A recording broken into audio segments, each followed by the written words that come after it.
Welcome to the last episode in our Deep Health series.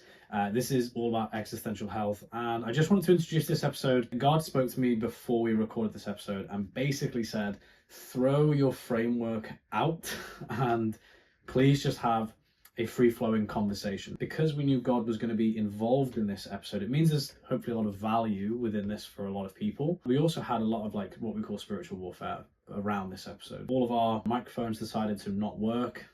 Our computer software that we used to record the episodes decided to not work after multiple times of reinstalling it and doing all that. If you're watching this on YouTube or you're even watching this on Spotify, you will notice that about 45 minutes to an hour of this is just blacked out because the cameras also stopped working, even though we had all the right storage, all the things set up. It was charged, nothing. The phones were still on by the end of the episode, which is always a good time for us because we're just kind of okay, cool, this means we have to do it. If you start it, I want you to finish this episode. The other thing I want to really talk about there is if you've seen us from the first episode in our series to now, hopefully you should have also seen a big differences in even how we show up, which I hope reflects a lot of the work that is required to walk in faith. Walking with Jesus really kind of helps you to reshape your heart.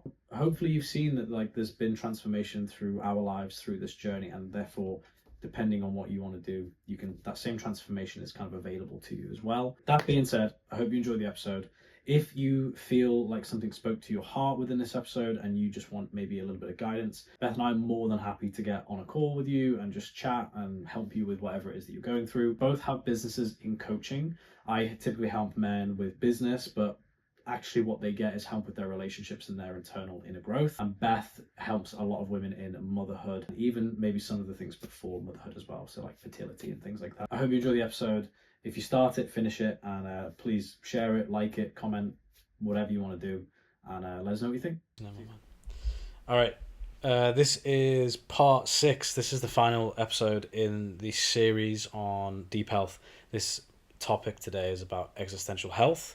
This is everything about purpose, reason for being here, identity, and belief systems, essentially. No biggie, but hopefully, excuse me, ties everything that we've been going through for the last 6 or 5 episodes. Yeah, back to this. Yeah, this is the big one. It ties all of these things together, because without this, you just have 2 people sat on a sofa kind of telling you that you need to be better with your health for no reason whatsoever. Yeah.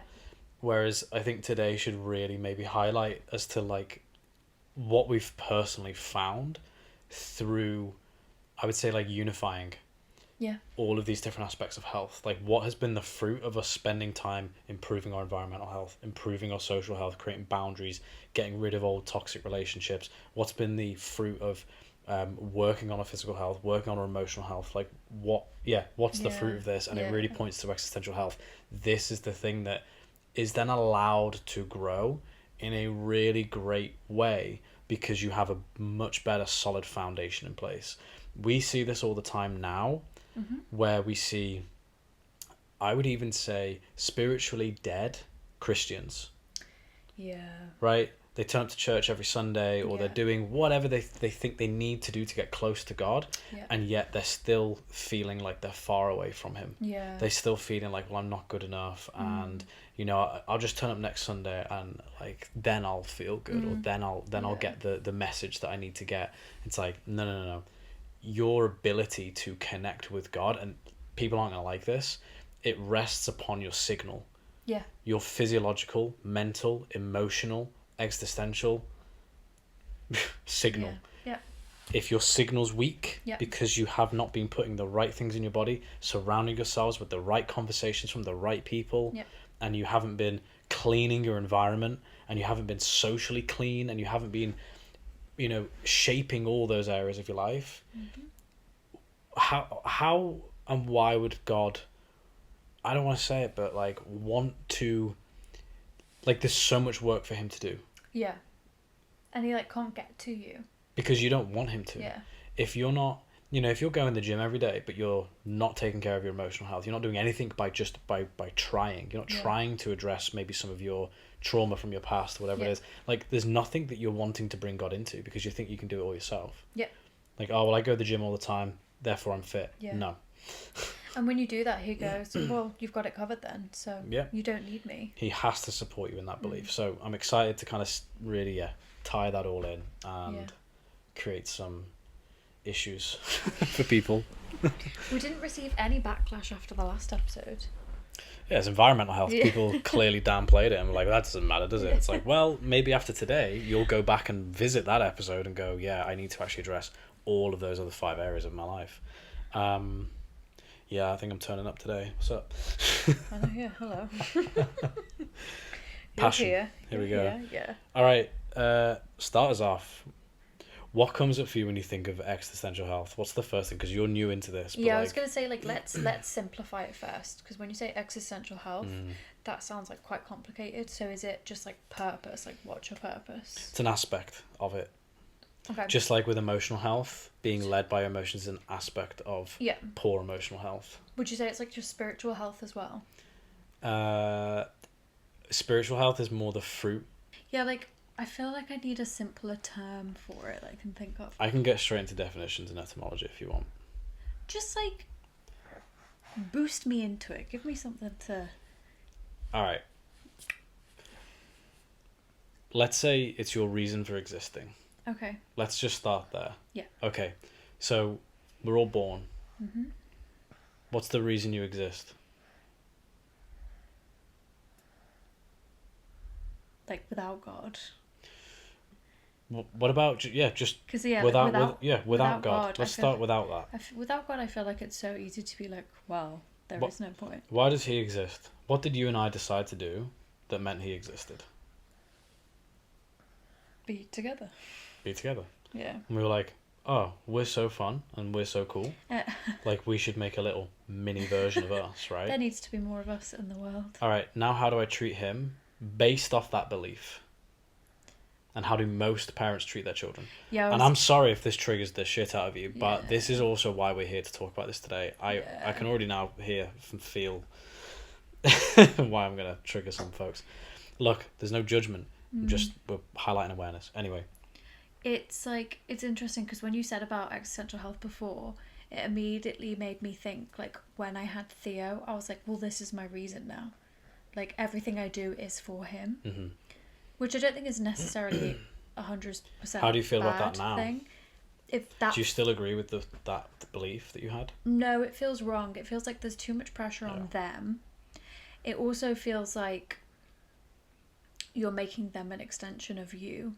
So that's the belief that most parents have about their children. Yeah. Because they get together with somebody, let's say childhood sweetheart, right? You met them in school. And the first thing that brought you together was that you were physically attracted to each other. Yep. That wasn't the first thing that brought us together. No. You and I were not physically attracted to each other when we met. No.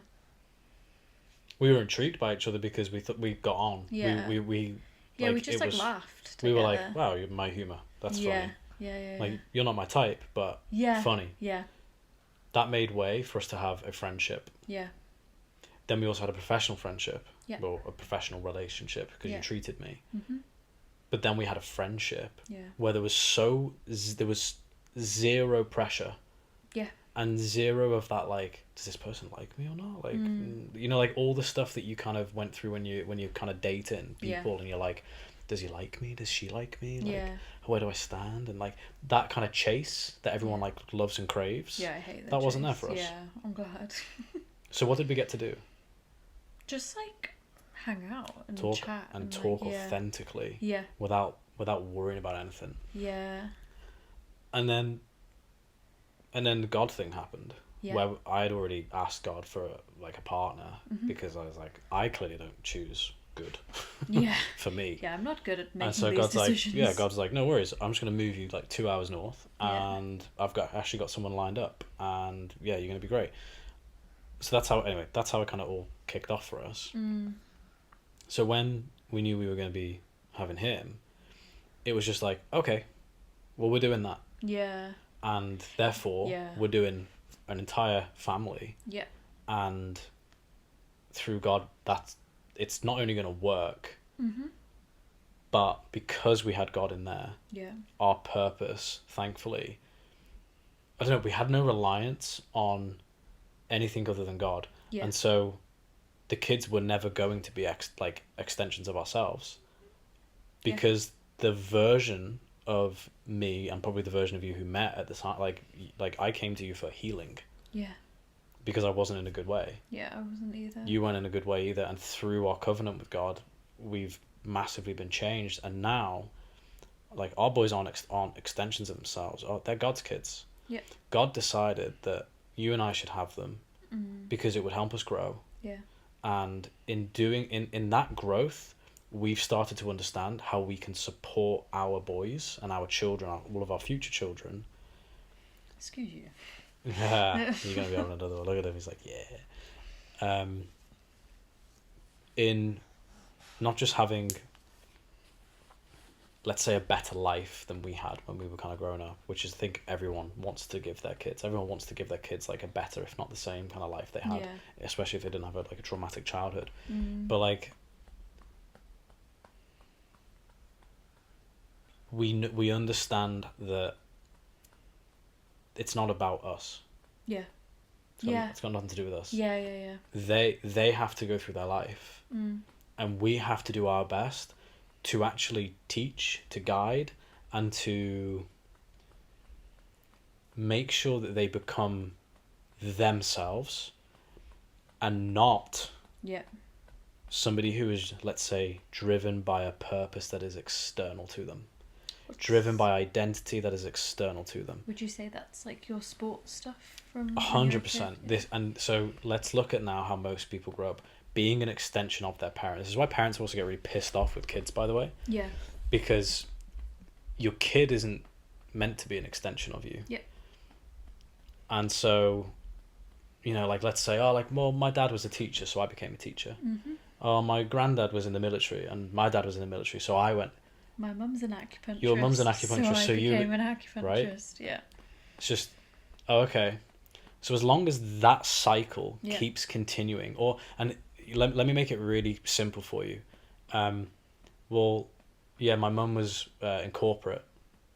Yeah. And so I therefore just made sure that I never had my own business. I just wanted the job. Yeah. I grew up in a family where everyone just had jobs, and that was that was what gave you purpose. Yeah. And then through that purpose, when someone says, "Oh, hey, Michael, what do you do?" "Oh, I'm a CrossFit coach." Yeah. That's my identity now. Yeah. Yeah, whenever people ask us now, either of us, what do you do? We're both like, yeah. Lots of things. And I recognise that also makes people feel really uncomfortable. Yeah. And it makes me feel uncomfortable, but that's why I've gotten so much better at it. Yeah. And the last person who asked me that was Charlotte at church. Yeah. And I was like, I tend to meet people through business coaching. Yeah. But what they get from me is they get improvements in their relationships. And she went, I have use for you. Yeah. So it's like, hang on a minute. It's like, I understand what you do. And now apply that to somebody who is stuck in their identity and purpose and all that through work, through something that is external to them, versus the value that they add to people. I tend to find people through helping them develop their business. Does that make me a business coach? No. Why? Because the thing that they tend to really value and get from me is a massive improvement in either their relationship, their belief systems, or what, like, I release some kind of block, and I don't. It's God. God works through me and does that because I'm glad he's given me wisdom.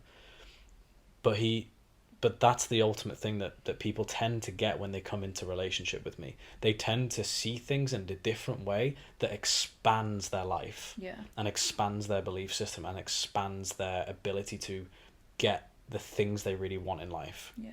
Even if it costs them a little bit of being uncomfortable for a bit. It's interesting because that's exactly what you did for me. Yeah. And that's probably why my family thinks I'm like brainwashed. But it's because it's like, you never were like, you need to think like this. You just like showed me how you see the world and see things. And I was like, gosh, I've never looked at it with that lens. So then I applied that lens to my life. Yeah. And I was like, I don't like this. This doesn't make me feel good. Like, da-da-da-da-da. And it helped me like sift through and change so many things. So you can see how people are like, she's lost her mind. But the thing is... But it's like, I'm just thinking differently. That's followed me everywhere I've been for my entire life. Yeah. And so and I didn't even mean to, for everyone that I've done that to. Like, look at the last contract I had. The goal was to improve the business. Yeah. And like we did, we improved so many aspects of the business because that's all I spent time doing. Yeah. But the thing that was, I was like, hey, how's everything going? He's like, mate, my marriage is the best it's ever been. It was actually really rocky. Like, I didn't really tell you anything about this, but it was really on the rocks. But you've changed everything. I was like, what? I haven't done that. I didn't do anything. I didn't give you any. Anyway, we're getting like off topic, but I always kind of said to you, just like, well, why don't just go and try this? Yeah. For you, like, you don't have to do it. Yeah. I wasn't telling you like this is what you should do. No, it's just like give this a go. You would always say, yeah, I'm just struggling with this. I'm like, well, I did this once, and this is what I got from it. Yeah. See if you want to do the same thing. I don't know. Yeah. Yeah, it's interesting. But yeah, so it's like that purpose thing. And I think like when I think back to really low points of my life, I felt like I had no purpose. Yep. So you can see how it's so linked. And I even saw a video the other day as well talking about like spiritual health, where this doctor who's with God was like, I have to talk about God to my patients because like if spiritually nothing's going on, you can still be in a really rough place even though your body looks like fine, or like, do you know what I mean, vice versa. So it's really interesting, the existential health, because you can see how it's like you can be eating well, you can be, you know, removing toxins, you can be like boundaries, you can be doing all the things. But if you're not like, our youngest is half asleep and smacking Beth in the face. was. But yeah, like if you're not tying it all together, or if there's not a good reason, or if there's not a good heart posture behind why you're doing all of these things, you're still not going to feel fulfilled. Yeah. Which is really interesting. I have a question. Yeah. What is a heart posture? Like, it's intention. That's what I'd say. It's like where your heart is sitting in decisions that you're making, and just like, things that you're doing.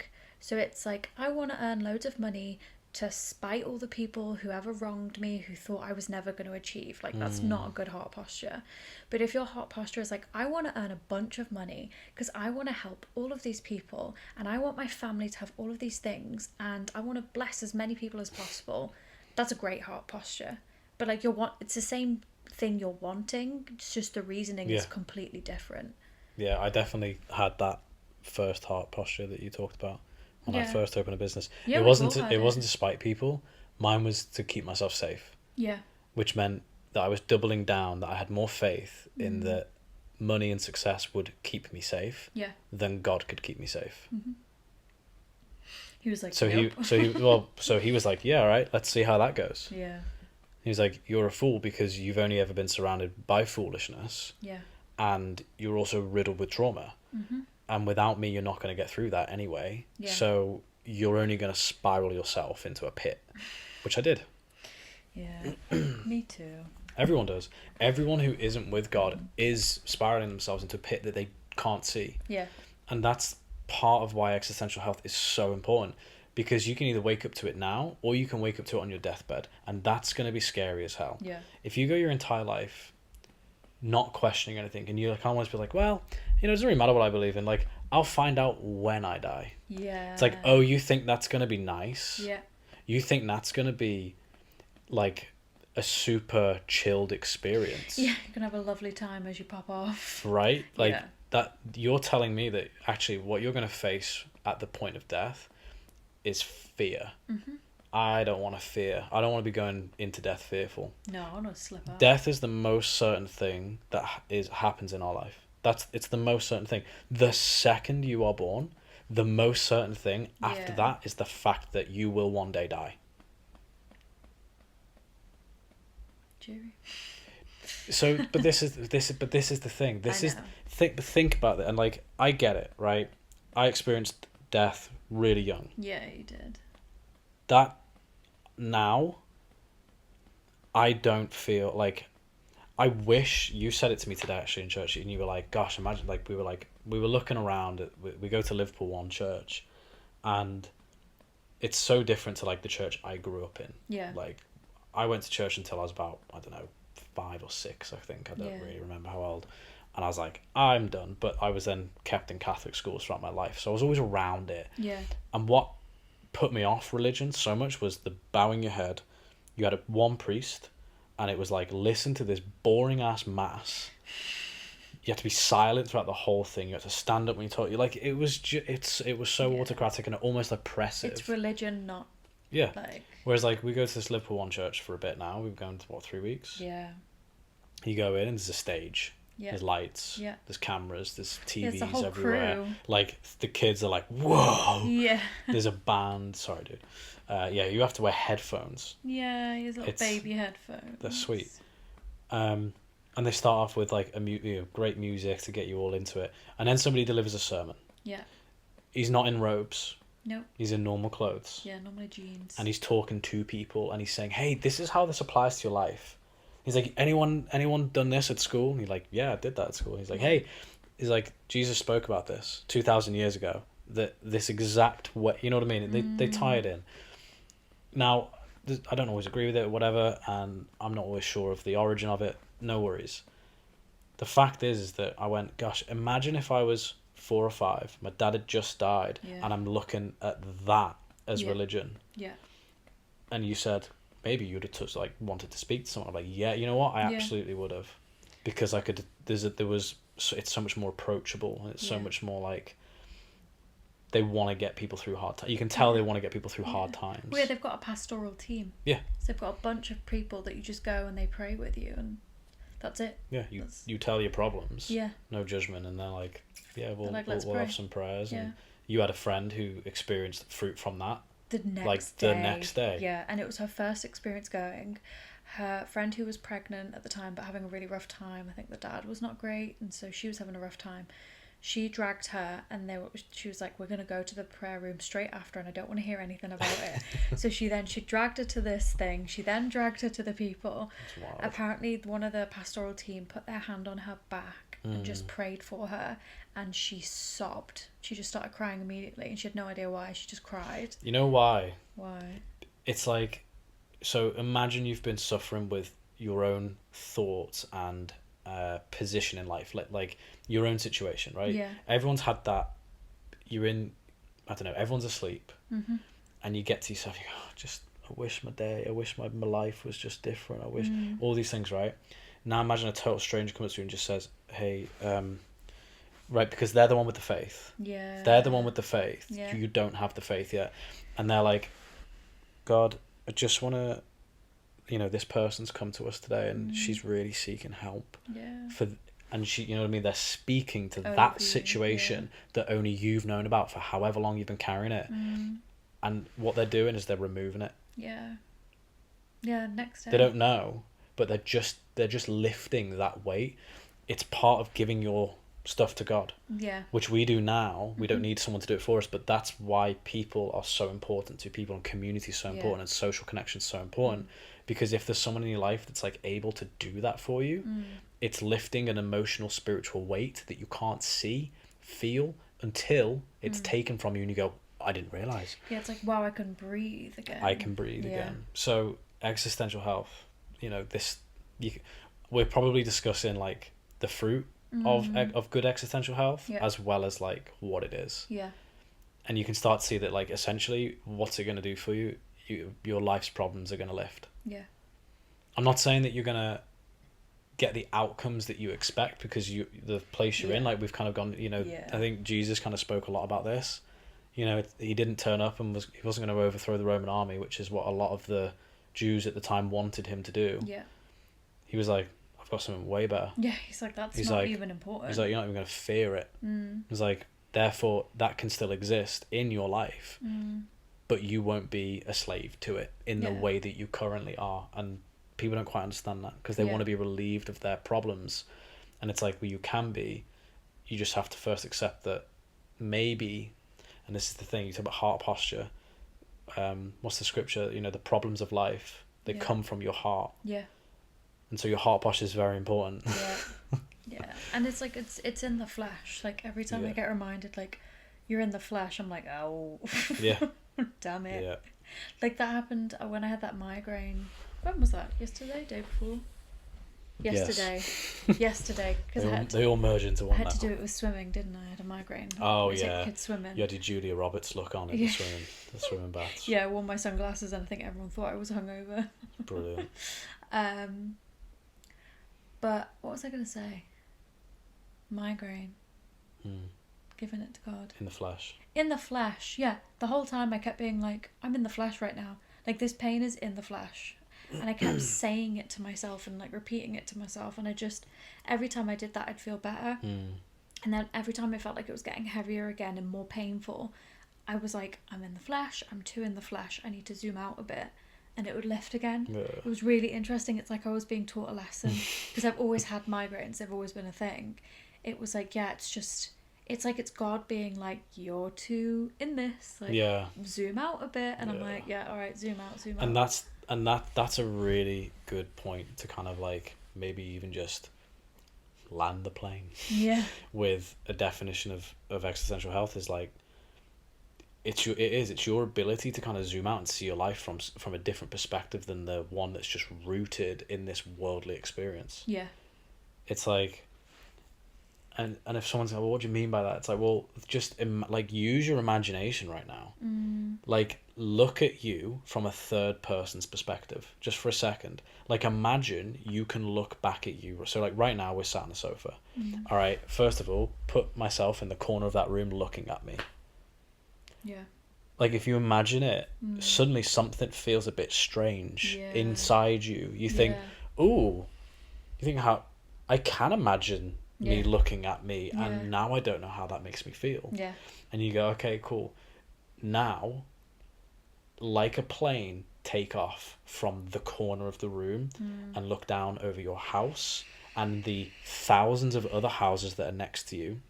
And then as you keep zooming out, you're in a country next to other countries, next to water, next to, and then you're suddenly on a globe or whatever you think we're on. And then you're zooming out into space and you're nothing. Yeah. And it's like, hey, and guess what? You got 75 to 100 years max. And then there's the new generation and another generation, and there's been hundreds of thousands of generations before you. Yeah. So it's not that it's pointless, and this is probably where you start to go, cool, this is, and everyone will go, gosh, you're going to give me an existential crisis. Like, hey, good. Yeah. You might need one. Like, you might need one. Everyone gets one. You either get it on your deathbed, or you get it through trauma, or you get it through what, you know what I mean? All these, what did we hear the other day? And this is brilliant. I'll hold on to that because I want you to say it. I think it was Taylor on the podcast. He was like, it's gone. It's going to go. And it was really good. What was it about? It's like, there's only one thing that brings you to the present moment. Pain, suffering. Pain and suffering. Yeah, pulls you out of the past. There is nothing else that pulls you to the present moment. Every other time in your life, you're either in the past or you're in the future. And like an example of this, what have I got on tomorrow? Oh, you're in the future. Yeah. I'm doing this now because I don't want to do something. So even the thing you're doing now isn't because you need to do it now. It's because you're trying to prevent something from happening in the future. Yeah. So we live our lives outside of time. Yeah. And we don't know it. We think we live in time because we have clocks. It's like, no, that's distractions to keep you from the present moment. Yeah. Oh, it's 12 o'clock. I've got to do. Or in 2 hours' time, I'll be able to do this. You're in the future. Yeah. Oh, do you remember last year? Or a song comes on. Yeah. Nostalgia. That's the past. Yeah. So you are either in the future or the past. There's no other present. Like, and this is why people in the spiritual world really like, is it what's his name? Lockhart? What's his name? I've heard of this, but I don't really know what it is. He does massive stuff on the present moment and being present and meditation and all these things, which you need, because you need to become present. Yeah. But like, there's only one thing that actually glues you into it. It's illness. When you're ill, what's the only thing you can think about? Yeah. Being ill. I always think that like I'm grateful for not having a blocked nose when I'm ill. I'm always like, I miss being able to breathe through my nose. Yeah. And that's it. That's all that matters right now. What was the thing you were going to say? It's dumb. Existential crisis. Yeah. Existential. Oh, did I just like blow that you just like you? connected those for me, which is so stupid. But I've never connected the two, because like I know what an existential crisis is, and like you hear it thrown around all the time. It's liberation. Yeah, but then thinking about it in like existential health, you're like, oh, like I get what that means now much better. Yeah, you can build it. Yeah. You can have such good existential health that you no longer have any fear in your life in any place. Yeah. You can have such good existential health that you will talk to your partner about everything that makes you feel uncomfortable. Yeah. In a way that nourishes your relationship. Yeah. Yeah. That's why we're able to move through so many things. Yeah. And grow and do the healing work, as other people have said, oh well, you guys do the healing work, I don't. We're able to do it because we're building existential health. Yeah. It's that, hey, I'm more interested in this present moment and getting the outcomes that we all want. Yeah. Through our authentic way of showing up and what God's got for us and all that jazz, because I'm so aware. And you can say, oh well, that's just because your dad died at 4. It's like, okay, cool, I'm grateful for that. Yeah. Because guess what, like I wasted a fair bit of my life because I wasn't willing to face that trauma. Yeah. And lots of other traumas. Yeah. But like, and again, we'll talk about what shapes purpose and identity and things like that, and you get lost in that as well. Once you wake up and you have that existential crisis, you can't go back. No. It's liberation from the prison cell that you've been operating in that you didn't know you're operating in. And yeah, thus there you go. Here's all the conspiracy theories of like, oh, we're in a programmed control. It's like, yeah, you are, technically. Just watch The Matrix. Watch The Matrix. Yeah. Like, is it as bad as that? Technically not, but like the concept is there. And that has God aspects in it as well. Yeah. There's the Holy Trinity. Yeah. Has the one, which is Jesus Christ, it's Neo. Has literally Trinity. Yeah. She's the Holy Spirit. Yeah, and then you got Morpheus. Yeah, he's God. Yeah. Oh, I love those films. He's like, hey. Yeah. I know you're in your office block right now. I was like, what the f-? He's omnipresent. Like, he's like, wow. He's like, go left now. Yeah. That's the thing though, like if God just like randomly spoke to you like that, you'd freak the you'd fuck be out. like, That's what Jesus did to me. The amount of times you pray and you're like, God, please speak to me, but if he actually did, I think about that every time I'm by myself praying, and I'm like, God, just please like speak to me, like talk, give me the next step. My second breath is, please don't. You are gonna fucking terrify me. Like that's so. And he knows terrifying, that, and that's why people are like, oh, is that because I remember. I don't even want to say a colleague. One of the contracts I had. Yeah. There was someone in there, and they made a joke, tried to make a joke at my expense a little bit, and it was like, oh, is that like a conversation you have where, you know, you don't hear anything, even though you're speaking out at God, and it's like, that's so ignorant. Like, you don't realize how much your life would change if you heard a voice of God. Yeah. I can talk about, that's why I have, and this is the thing. And I wouldn't say like I'm shameful about it, but like it's not my belief. It's not a belief. I am the way I am because Jesus spoke in my ear. Yeah. I had that moment. Yeah. I had an encounter. I had several encounters of various things. I met the Holy Spirit. The Holy Spirit, I didn't meet the Holy Spirit. The Holy Spirit showed up. Yeah. And they're like, well, what do you mean, how? It's like, yeah, I can't explain it either. It's just like presence, isn't it? Like no. That's what I heard. The Holy Spirit was the wisp. Nigerians call it the wisp. I remember when you showed me that. You saw it. I saw the You wisp. had your own experience. Yeah, there you go. yeah, like you had your own experience. I saw the wisp. And this is the thing. Like I had wanted so many people to have this experience when I first had it. I was like, oh, you should watch. You should like see this. Like just wait, it will come. Yeah. It never did. And then you started really walking with God, and saw the wisp. I was like, I said to you, I was like, hey, something's gonna happen. Yeah. And then I turned away, and you were like, duh. And I was like, oh yeah. Anyway. Yeah, it was cool. Anyway, purpose, identity. I want to tell you why you're doing it wrong. Lots of people get stuck with their job as their identity. Why? Because I don't know, they live and breathe it. We're programmed to. Okay.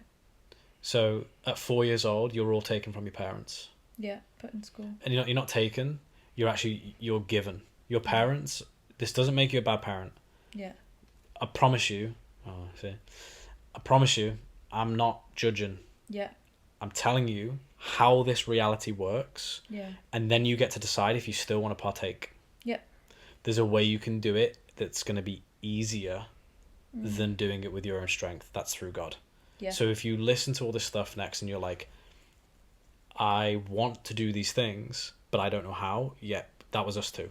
Yeah. That's why we're with God, because he shows you everything. He gets you through it. Yeah. And I think that's what people misunderstand, aka my family members, is that they think that we're now like, we know everything, we can do everything. And we're like, no, we've just realised we know nothing. Yeah. But through God, He's showing we us can everything. do things and we can do anything. Yeah. But never by our own strength. I told you, existential health. Yeah. You will have a lack of fear in every other area of your life. So like, if you've got that thing, that deep down feeling of like, oh, I wish my life was just like a bit more this, bit more that. It's like, hey, do you realise who you'd have to become for that life to exist? Yeah. You'd actually have to become somebody quite formidable. Yeah. Somebody who's not scared of changing things. Yeah. And Rocking the boat. having different beliefs, rocking the boat, stepping away from your social circles, doing anyway. So let's see what happens. Okay, you're put into school at 4. Mm-hmm. What is your child is given a curriculum that isn't decided by you. Yeah. It's decided by a state who operates under the guise that they know something that you don't. Mm-hmm. Because that's essentially where they've spent their time. They've spent their time putting themselves into knowledge. What do children need to learn? English, math, science, da-da-da-da-da. Okay. Do those things have value? Yes. Yeah. Absolutely. Do you know what also has value? Do tell. Values. Yeah. Hey, listening to your parents is going to create obedience, self-discipline, yeah. Obedience, learning to regulate your emotions is going to create a calm adult. Learning that you need to move your body regularly, learning what to eat, is all these things are really important first, actually. Learning how to look after your house. Yeah. Learn how to socially interact with people who aren't your age. Yeah. But in school you're put with age appropriate people. Mm-hmm. No. That keeps, you got to think, if I even as an adult, if I spend all my time with my children, I'll go mad. Yeah. Right? We all do that. Yeah. we need some adult time. We need to opt in and we need to opt out. We need to go, you're with them for this hour, I'm with them for that hour. Yeah. So let's just think about that for a second. Okay, your 4-year-old spends all of their time with a 4-year-old, with 34-year-olds, and then one adult. Yeah. What do they get? Wild. That's foolishness. Yeah. Just spreading around. Constant. Yeah. And they pick up each other's behaviours. Like, if there's one biter at nursery, there'll be 5 biters at nursery. Like, we've all seen it happen. Yeah. We've heard Theo come back with words, and we're like, hey, where'd you learn that? Yeah. And it's like a word that's not appropriate for him. It's yeah, like, where'd you learn that? We're hot on that. And foolishness, and like, it's okay to say this about kids. They're kids. Yeah. Foolishness operates in kids. Yeah. This is in the Bible as well. Yeah. And it's not that doesn't make them bad. It just makes them a child. Yeah, they're learning. They have to learn through age appropriate teaching what is next and what's appropriate and all these things. So anyway, the overall message of school for children is, hey, in order for you to get validation, you need to do well at these things. Yeah. Which takes your attention away from all the things that actually get you through life. Yeah. Yeah, family and like health and... Well, schools were created to make factory workers. Yeah. That's what they were created for. And that's not even like a conspiracy theory. It's to make employees. Like that is literally why they were created. So you have to think about that. And I also think it's interesting now with ChatGPT, like all of the essays and the things that they make kids learn and memorize, ChatGPT Memorise. can pull that up in a second. So it's becoming obsolete. They don't need to do that. What we're missing is people, the personal touch, like conversations, all of that stuff. And your kids aren't going to learn that if they're memorizing stuff. And if you're interested in education, there's a study that's just come out recently that was I think the study started in 2010. They found that essentially kids are actually learning at a slower rate now. Oh. Because of the introduction of technology in schools. Yeah. But then also it's the teaching style. The idea of how we learn is wrong. Oh. But what are you taught to do in school? You don't learn things in school. No, you memorise. You're taught to memorise information that already exists. So you're not taught to discover things for yourself. Mm-hmm. Okay. How does your brain operate? Like, what does your brain needs information? Yeah. And then what it gets to do, because it's all like, God's great. He's built us all these mechanisms that we don't even understand yet, but we're only starting to understand. Your brain is just taking on information all the time. Yeah. It has to work out what to do with that information. Mm-hmm. What's useful, what's not useful, what needs to go into long term, short term, all these things, right? So let's say you you're in school 18 years of your life, or however long you're in there. You're not taking on information from your environment. You're taking information from somebody else who has taken information from their environment. How does the person who finds all these things out about science and maths, how do they find them out? They figure them out. They discover them. Yeah. So you should go to school to learn how to learn. Yeah. Not to learn things that have already been learnt. Imagine you never give your kid like maths, science and all these things. I reckon they'll be all right. Yeah. Why? Or because I trust that their brain, if they're interested in something, we're going to get off task here, I know, but if their brain is interested in something, like let's say, I don't know, let's just use a really silly example. Let's say like Theo's like, I like bugs. Yeah. Okay. He's got a bug catcher. Mm-hmm. Collect a bug. Draw the bug. Mm-hmm. Study the bug. See how the bug operates. See what it does with food. Yeah. See what it does in different environments. That kid will know more about that bug than I will know, because he has spent the time discovering how that bug operates. Yeah. Who's that useful for? Scientists. He's 4. He's 2. Yeah. He's 6. He's 12. He's but whatever. I also like that's anyway. why people get learning fatigue and they don't want to learn after they've finished school or what uni. happened? Exactly. Because they're just like, I'm so tired from doing it in school and I felt like I got nothing from it, so what's the point? Like everyone says that thing of like, oh, the mitochondria is the powerhouse of the cell, because you've regurgitated it, that's all it is. But like, is that applicable to your life? Like, how are all the things that you've learned at school helping you now in your life? Which ones do you use? Well, I have photographic memory, so it was kind of in and out kind of situation. It's different. I'll give you this example. Like, okay, I failed business at A level. Me too. Right. Yeah. And guess what? None of the things that I learned in A-level business helped me running a business. Nope, me neither. What I was taught at A-level business was how to like merge huge corporations, which is ridiculous. Yeah. So hang on, I've done business studies. So I want to learn how to run a business, my own business. Yeah. I want to know what the best tactics are, what the best things. No, you're not going to learn that, because why? Well, that would kind of make you potentially powerful. Yeah. And we want to stamp that out straight away. Yeah. I'm going to learn history. Why? I really want to be in law. Yeah. I want to start with history.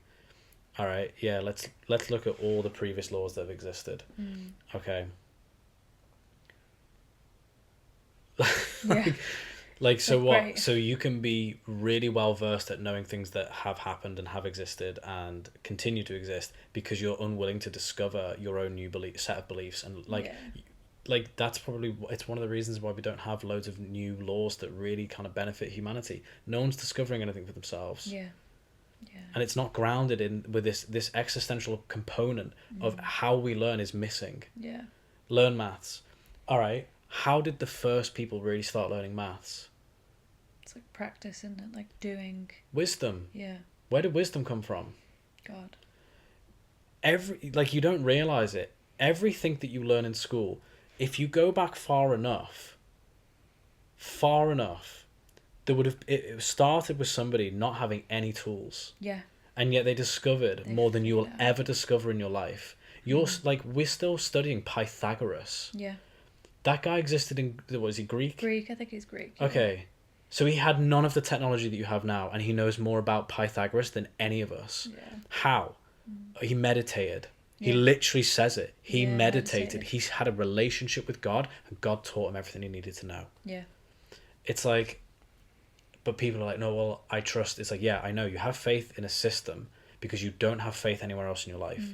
You haven't zoomed out far enough to go, you know what, I've actually only got 75 to 100 years on in this life. And then I'm passing it on to my kids, and they're responsible. And what we do is we go, you know what, I'm going to have kids, 4 years old, have the life I had. Yeah, do the same and thing. see if you can have a different outcome than the outcome I had. Do it better than me. It's like, how can, and was Albert Einstein, one of the smartest minds in the world, doing the same thing over and over again, expecting a different outcome is the definition of insanity, yet we all do it. Yeah. So you tell me. Yeah, I saw a video of this mum talking about her homeschooled kids, and she was like, yeah, the first couple of years are more effort and harder because you're really 100%. helping them learn, but once they learn how to learn, you're just giving them different tools and letting them choose their subjects, and they go off and do it themselves. They just check back in with you for like questions and things like that. It's not you teaching all the time like it would be in school, and people get confused. They think that you have to host lessons at home like they are at school, and it's like, no, they're learning by doing, they're learning by being. And like this woman was saying, her kids have like interests like Chinese and kayaking and like this amazing range of stuff because they have so much more time, because they're not like right, you'll have an hour of maths, an hour of English, an hour of science. Like, it's not how it works. It just flows through their day. You ready for me to drop the school bomb on people? Go on. Most parents fear homeschooling their kids, or the thing that would be pointed at people like us who do want to homeschool. You don't know enough to homeschool. Well, I went to school. Yeah. And if I don't know enough, maybe that's because that's the problem. Yeah. So, if you do believe that... Yeah. Also, you think a 23-year-old that's just finished uni to come and teach my children is going to be able to teach more than me? Which is the majority of... That's what I mean. The amount of teachers that I know that I went to school with, I'm like, you've been on a 12-year bender. Yeah. They're always druggies. They're drunk. Yeah. They're like, and then it's like, oh yeah, I'm going straight back to school. So you've known 9 till 3. Yeah. Your entire life. Yeah. And you're not deviating. Yeah. You're indoctrinated. That is the definition of insanity. Yeah. Like, it's wild. Lacking wisdom. It's lacking like life experience. And you stay surrounded by foolishness your entire life. But anyway, it's a long rant. Yeah, we're pulling it back. This is where we lose the ability to give our kids a true identity. Because your identity is reduced to what subjects you're good at. Yeah. That's it. Yeah. If you're bad at maths and you get shamed for it in school, you're not going to be a mathematician. Even though you could actually be an incredible mathematician if you were taught in a different way, in a different setting. Chinese are taught maths differently to English. Yeah. They are. Yeah. And it makes a lot of sense. Have you ever seen like how Chinese maths is taught? No. It's taught as a language. It helps with their characters and stuff as well, because the way that they write. Yeah, it's taught as a language. So maths doesn't become something you have to work out. It's something that has to either make sense or it doesn't make sense. Yeah. Now, we can't understand that concept, but if you go on Google, you go onto YouTube and just type in like Chinese maths lesson, you will see maths in a complete different way, where I went, oh, that's my brain works like that. Right. But I was never taught that. I was always bad at maths at school. Yeah, me too. And then I go onto YouTube and I can learn really complex algebra because a Chinese person is teaching it me from their perspective rather than the perspective I had. That's really cool. So our culture has an impact on how we learn and what we learn. So to think that school is the thing that's going to provide us with knowledge is ignorant. Yeah. It is. It's just ignorant. It's not opinion. It's fact. It's ignorant. Because, well, I just explained it. I find it interesting as well, because like, say you're in school and you've got maths and English, and you're great at English and you're bad at maths. They'll go, okay, well, you need a maths tutor because you're bad at maths. I'm like, why would you not give them an English tutor and like hone their skills. Hone the skill. If they're amazing at English, make them even better. Like make them flourish at it. And it doesn't make sense. That really points to that. It goes back to that conversation of like, yeah, but they need to learn like a broad range of subjects. Why do you have a broad range of jobs? Yeah. Have you had a broad range of jobs in your life, or do people really have like 5 or less? Yeah. Like, and in terms of big major career stuff that really kind of like fills your cup, but also kind of provides your living, most people don't have 5 careers. You have multiple jobs when you're young. Yeah. And then you try and find a career. Yeah. And then you try and stick at that career for as long as your identity wants to hold up the idea that this is what I do. And then people are like judgy in life if you've not got a career, like a specific career that I think less so now with obviously everything, like how everything is now. Like it's such a different time. You know what I mean? Like people are like, well, I'm a YouTuber. Yeah. And you're like, oh, do you do well? And they're like, I do 8 figures. You're like, what? Yeah, you're like, wow. Yeah, but if people like say to you like, what do you do? And you're like, oh, I work online. And you can see their face being like, I don't understand. Yeah. Their face is like, and what, that pays your bills? And you're like, yes. Yeah. And they're like, oh, okay. But yeah, so it's like it. School isn't going to get like it's. I mean, it is already phasing out. This is why these bills are now coming in. Yeah. And also that kind of pulls back to even just the argument about laws that I made. Like, we're not discovering new laws. No, we're making laws reactive of how our society is being shaped. Yeah. 100%. So like now there's a bill coming in to reduce the amount of homeschooling. Why? Well, because clearly people are waking up to this. Yeah. People are starting to go, I don't want my kids to have the same life I had. Yeah. Because I'm realizing that I don't know who I am. Yeah. Because it was taken from me. I was put into a institute that was decided like, and this is it's prison for kids. It is. It's prison for kids. Anyway. You're in a uniform. Yeah. Why? To strip why are you in a uniform? To strip identity. They'll give you the guise of, well, it's because there's some less fortunate kids and some more fortunate kids. That's called life. That's got by design, and it's God. God gave every single person what they need to flourish. It's up to those people though to cultivate it. And everyone has a different start in life. Yeah. Through God, you can get it. Like it's all here for us. Yeah, it's like you can equal the playing field. We went through it today. Yeah. It's like when somebody says like, oh well, this person started off in, you know, a drug den full of trauma and all these things, therefore they never had any opportunities. I agree. Okay. Yeah. But there is a book that's readily available to pretty much everyone. It's called a Bible. And within it, Jesus literally says, we went through this today at church, through me, that system that would oppress that person and would make it really hard, collapses through me. And it does. Yeah. But as long as you're not willing to operate from that belief, you will stay where you are and you'll have the system that exists. And it's just 2 choices. You can have the one in the flesh or you can have the one in the spirit. The one in the spirit produces more fruit than you can ever possibly imagine. Yeah. Yeah. Wild. So yeah, you're in a uniform. Why? It is to strip you of identity.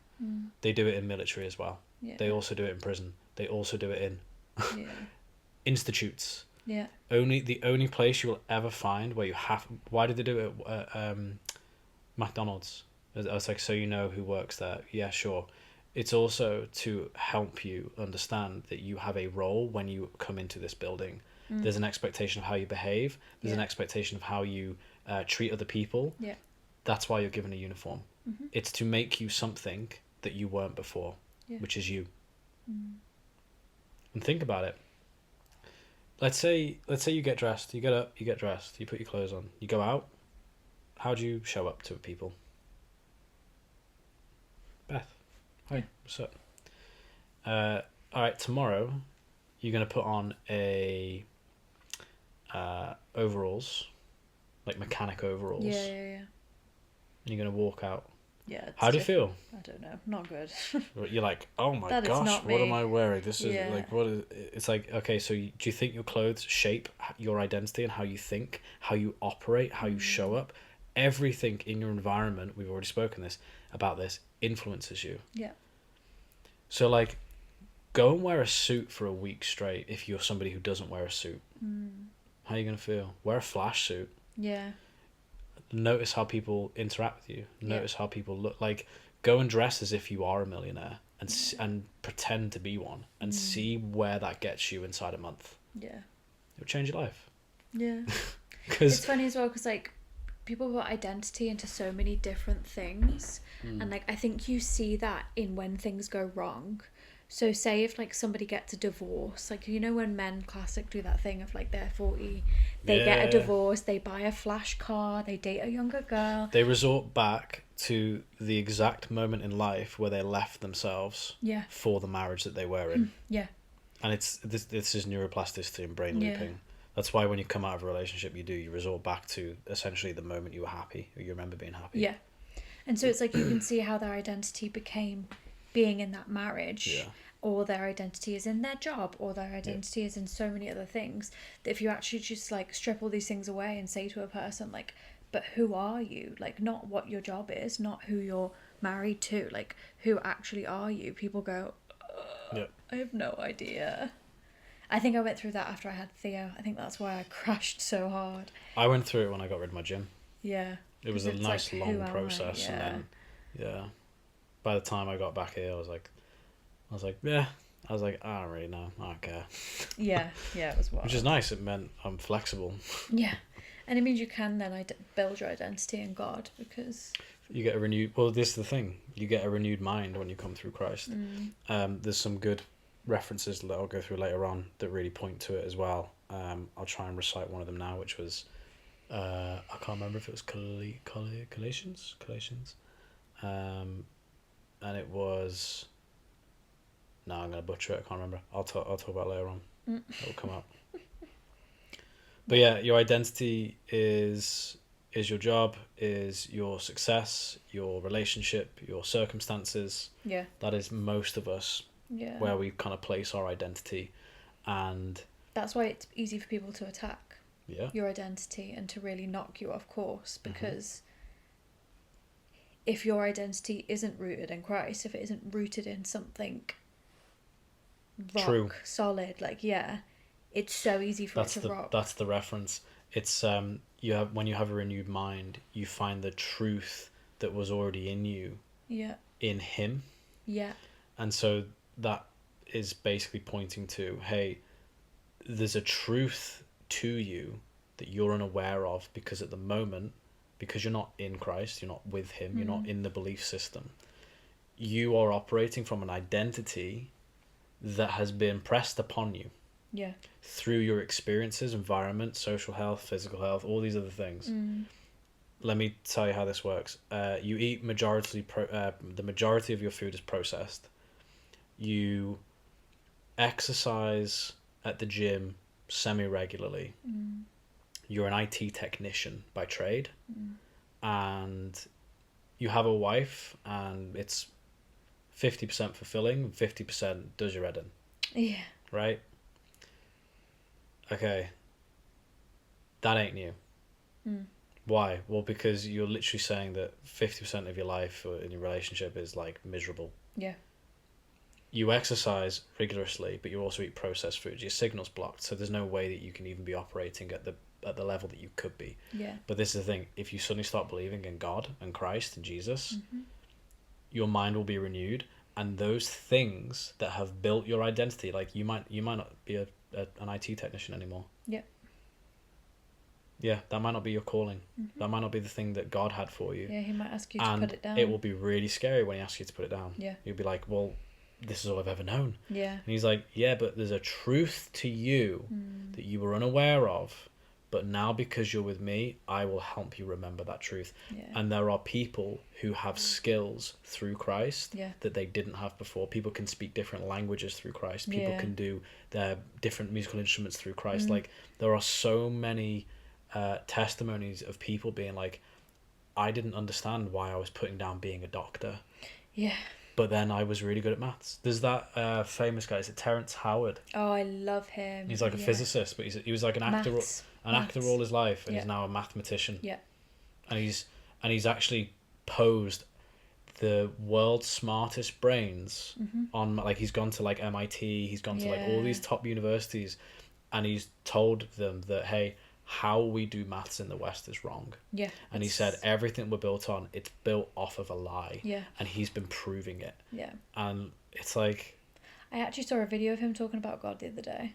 Well, how do you think he found it out? Yeah. This is what I mean. You get people don't understand it. Yeah. They're like, oh, Mike and Beth, they're just crazy. It's like, Yeah. it's like, cool. I'm happy being crazy because This is great. this is great. Like, Yeah. this is really. Yeah, he was talking about how he got kept away from all the parties, so like the P Diddy parties and stuff. He was like at the time I was butthurt. I thought I was doing something wrong. Yeah. I never got invited to all of these things, and I felt left out, and I felt like I should have been doing the drugs that everybody else was doing that I didn't want to do, but I then got left out because of it. And he's now like, but no, like I was being kept out of the room on purpose. He started to remember past lives. So that's how he started the maths thing. Wow. He had tried to solve this one equation in his previous life. And so when he had his moment of renewal with Jesus, he said that essentially he was shown, he was like, you've been trying to do this in a few lifetimes. And he was shown who he was in previous. So he was like, oh, I don't have the knowledge. But I do remember the things I was trying to work out now. And so he started writing those down. And then he took them to mathematicians. He's like, I just know there's something in this. Wow. And so he gave it to smarter people. Yeah. And they then found that he had merit in what he was talking about. That's crazy. Yeah. God. It's amazing. Omnipresent. Yeah. He can do way more. It's like this. It's not a belief. And like, okay, you're still not there. No worries. Bible sales are through the roof in the UK. Coincidence? Like, no. How did that happen? Why is there a reemergence of Christ everywhere right now? It's like, it's not coincidence. It's like, that's the Spirit moving through everybody. I think something really interesting as well, actually, that we were talking about today, all about like existential health and identity, all of those things, is the habits that you put down once you're with Christ, because like they don't fulfill you. You know they don't fulfill you, and you realize the impact. So like game for you, and like I don't know, I feel like for me just like crappy TV, it's just not the same. I saw you last night. Both of us were miserable doing what we were doing last night. We thought it was going to be good. Yeah, because we were like, we want to do some individual time. Yeah. And we want to do things that used to make us feel good. Yeah. And it didn't. No, I watched Dirty Dancing, and I was like, oh. And I stuck the PlayStation on, and I was like, this is stressing me out. I was like, it was stressing me out. Yeah. And the next day I woke up and I was like, I don't even feel like me. Yeah. And what had happened was, through the reliance of the old things that used to make me feel good, I found myself shifting into that identity. Yeah. So that I could realize the weight and the negative impact that those things would have. And like, men, if you're listening, gosh, if you're still here by this point, like, here's what I would say. And I felt really good through this today, which was that, you know, the idea of once you've stepped into union with God and your mind's been renewed, you know that the enemy's going to come and tempt you, right? Like, that's a big thing in the Bible, is like temptation. Yeah. And we think temptation of sin. Let's call it sin. I'll explain that in a second as well, because it's not the same thing. Like, there's no shame in sin. No. Sin is like doing things that are not in alignment with who you truly are. That's it. Yeah.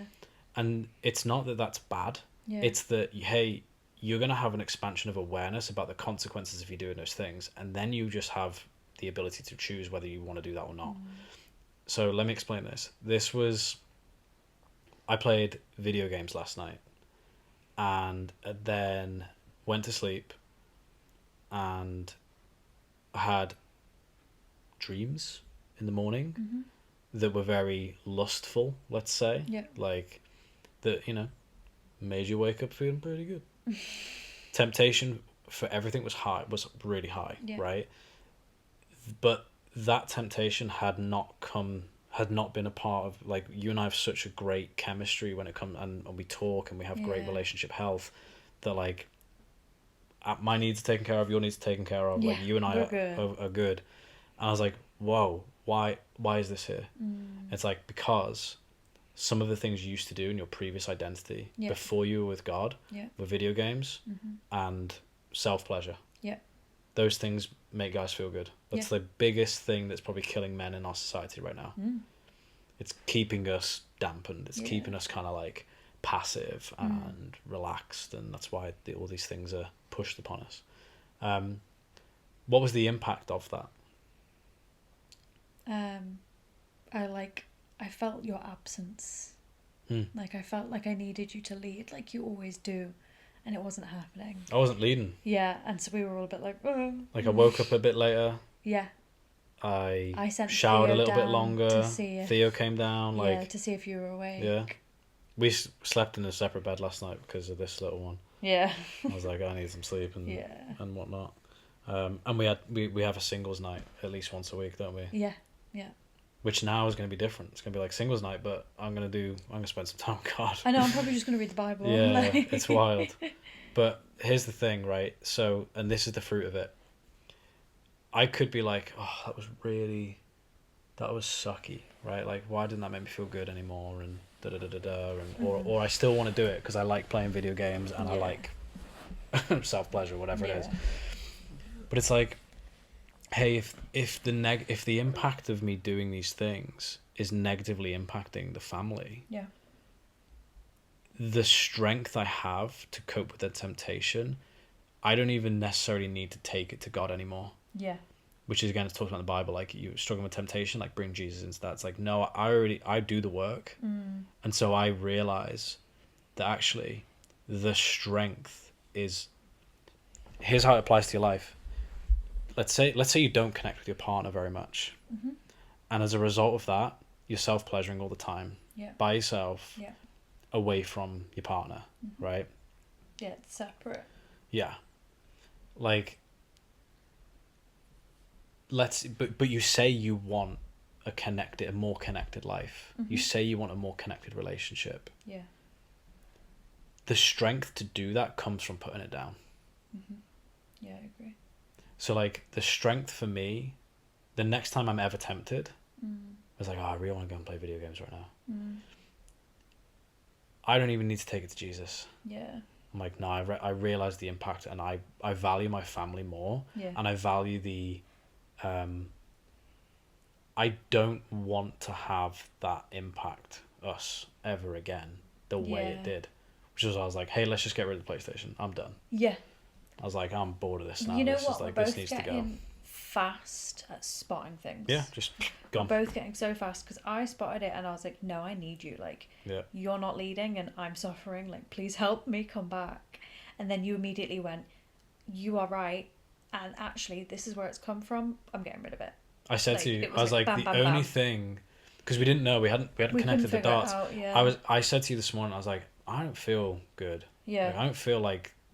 I said to you, my brain's looping hard. Yeah. My brain was looping into like old identity and trauma. It was like telling me that I'm this like broken boy, basically. Yeah. And I was like, I'm looping.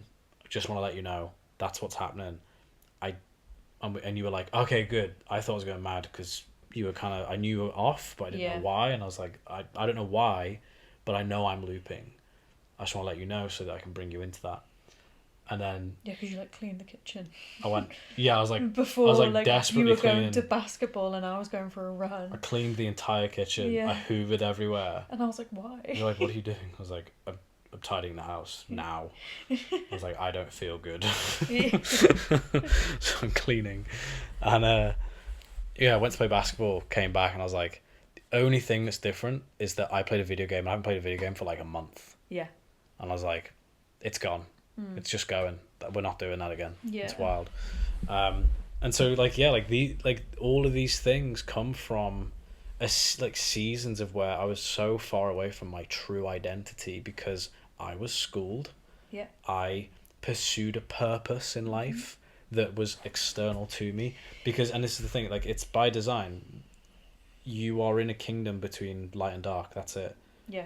We're the space in between where we're up for grabs. That's how this world operates. Yeah. You have the kingdom of heaven, kingdom of God. Yeah. You have kingdom of darkness. Yeah. And the space in between is essentially a replica of heaven. Yeah. it's like a legal system, a government system. There's structure. There's all these things, and within that, the kingdom of darkness can tempt you. Yeah. With, they're allowed. With what? Comfort. Yeah. Comfort is temptation. Yeah. Hey, want to go for a drink? Mm-hmm. Why? Well, it's going to distract you from anything and everything that's either right or wrong in life. I'm going to try and get you out of your family and into a school as quickly as I can. Yeah. And for as long as I can. I'm going to make you resent discovering things for yourself. Yeah. I'm going to make sure that there's enough books and resources provided so that you have a select amount of information to choose from. Yeah. Like if I was Kingdom of Darkness and I wanted to attack God's idea of life, the first thing I do is I would remove the kids from the family. Yeah. And like comfort attacks obedience, and obedience is God's love language. Yeah.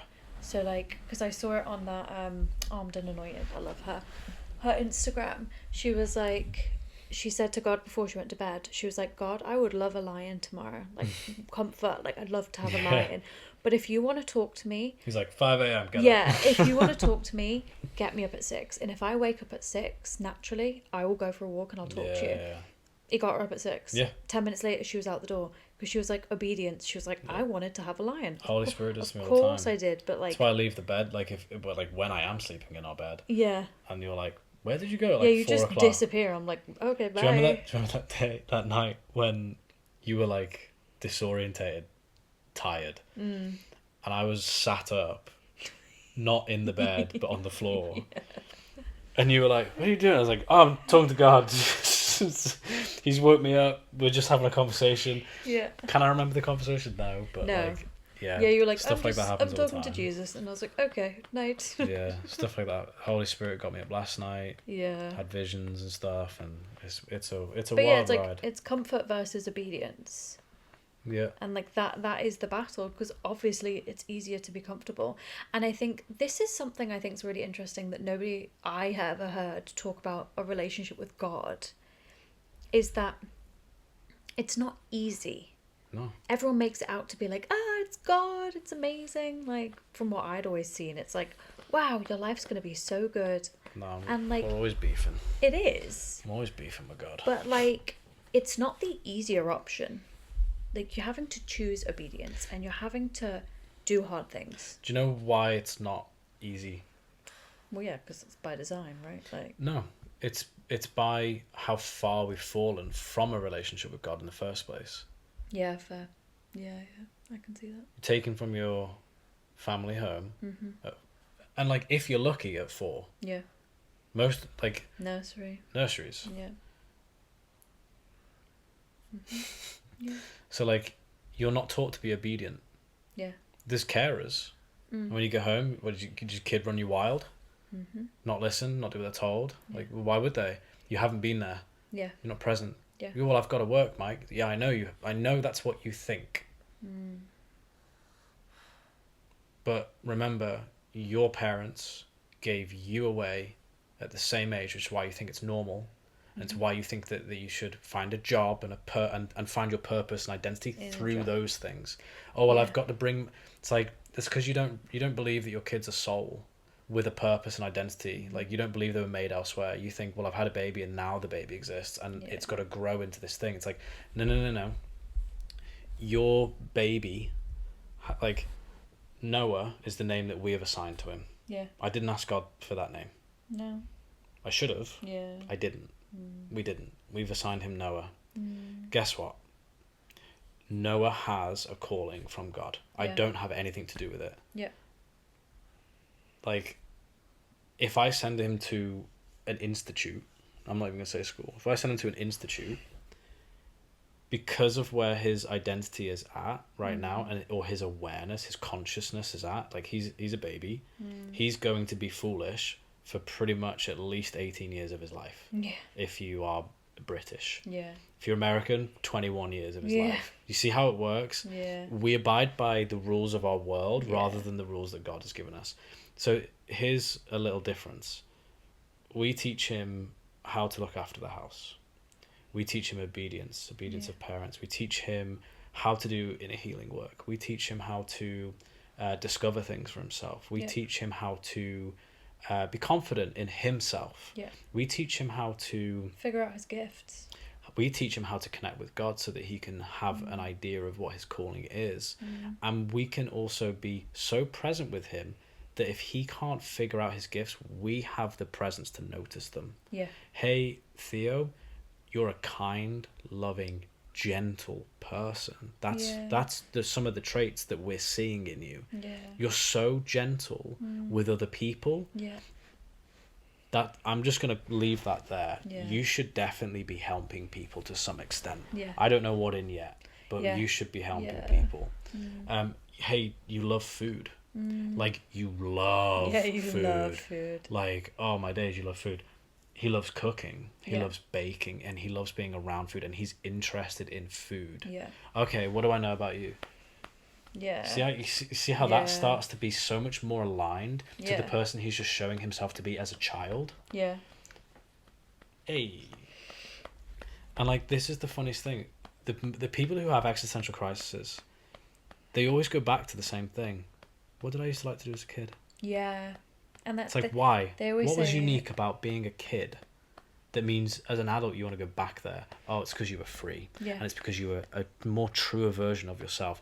The most true version is when they're this age. Yeah. Not this age, but like Theo's age, 2 to 5, all like that whole childhood, you are going to see exactly who they really are. Yeah. And imagine if we lived in a culture that didn't assign names until they were like of age. Yeah, and they could pick. Not even that, but like, what name would you give? No. You'd give one based off their traits, Yeah. Yeah. like they used to do in the, what are they, like original Indians, like the Red Indians, right? Like, oh, Yeah, this is like a wolf fire Aborigine? breather. Yeah. Aborigines like Australian, I think. Oh yeah. Yeah, like Red Indians. This is Wayfinder. Why? He's really good at navigation. Yeah. That's how you know his identity and calling. He Yeah. navigates. So guess what? When the herd need to migrate or go and find new land, Yeah. it's him. It's in him that we trust. Yeah. And then, like, what kind of skills does he have? Maybe he's got a connection with God. Maybe he's got. Yeah. Maybe he can read stars, and so he Yeah. knows where they are. Like, you know what I mean? Those things used to be very, very Even- valuable. Even like Jesus renaming Simon to Peter. What did it do to him? Because it just like brought out his identity, his true identity. That's what he tells us, though. So like, and this is the thing, when people read the Bible and go, wow, Simon got a new name, that's cool, they miss it. Yeah. Hey, you have a new name as well in Jesus. Yeah. You have, and imagine, so like, just forget your name for a second. Call yourself something different. Call yourself something stronger. Yeah. Oh, my name is Andrew. How would that make me behave? Differently. Honestly, I think a bit feeble, a bit more feeble. I think I'd be a bit more like passive. You know what I mean? My name's Andrew. Fair. Do you know? Yeah. But it's amazing. It's like what you make of the name as well. If I was like, hey, you're a Tracy now, Oh. right? Oh, so Yeah. there it is. Yeah, it's like a you, Karen. You can isn't it? It's understand like it, a right? Karen, yeah. Oh, you're a Karen. Like, what is it? Coincidence that Karens are always Karens? Yeah. Yeah. Yeah, so like, yeah, even identity and names then, I guess. So Like, and your identity is assigned to you before you even get a chance. Why? Because the first thing you want to do when you have a baby is think about this name. And it's like, there's no meaning to it. Have you ever seen Bob Proctor? no. Really, really cool guy. Again, wisdom, all these other things. Bit more spiritual, I think, less God. I think I might have butchered that. He might be with God. Older guy now. He does a really good example of like showing you that your identity is like essentially BS. He's like, most people don't know who they are, and he's like, and the interviewer is asking him. He's like, well, that's not true. And he's like, yeah, it is. Let's try it now. And he's like, who are you? And he's like, well, I'm Michael. And he's like, no, that was the name that your parents gave you. You didn't have any choice in that. Yeah. So that's a layer. Yeah. Gone.